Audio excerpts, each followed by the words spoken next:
The very first Christmas I spent in Las Molieres comes back to me, like the ghost of Christmas past in swirling technicolour, as I look around at the now decoration-bereft rooms.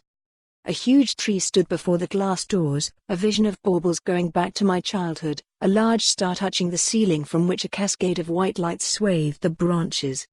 Boughs of firs, interspersed with clementines, sprigs of holly and squat church candles, draped chimney pieces and ledges.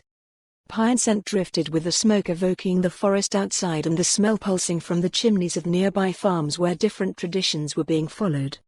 A crib with a constantly burning candle to welcome all lost in the darkness, or in case a family needed shelter for a birth, sat on the hall table against the window. In the salon, sweet-scented logs crackled inside in the wood burner, fierce embers burning blood-red against the glass.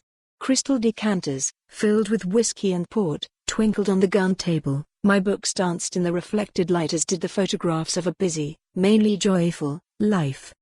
Stretched before the heat was Portia, my best beloved of Afghan hounds, demanding little and retaining an aloofness cast only aside, occasionally, for me, the favored one.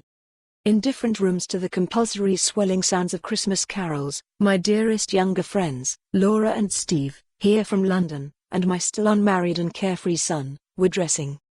Entranced by the cornucopia of all on offer in the supermarkets and markets at what was then an extraordinarily cheap price, me, the non-foodie, had a kitchen packed with foie gras, guinea fowl, champagne amuse-bouche, canapés prepared by the traiteur and wines and champagne at a price that made me laugh out loud with astonishment when they were rung up at the till. Cakes and desserts of trembling perfection awaited in the fridge for those who had need of sweet offerings following such feasts of land, sea and sky. Outside, wrapped in cellophane and sitting on top of my car in the crisp, cold air, was a mountain of seafood from lobster to tiny clams and all permutations in between, my order picked up on Christmas Eve from Leclerc 20 miles away. It was to be our nod to French Christmas, eaten on the eve until long into the early hours. The chapon pie and tart was for the day itself. I had a rough idea of what I was to do with it along with the chestnuts, the sauces, the complex vegetables, but, believe this if you can, I had no worries.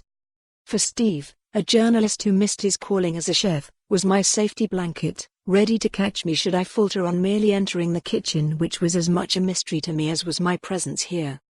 Just 6 months earlier I had taken possession of Elem in an audacious act of defiance, and here we were bathed in E. For more on this story, visit the news article link.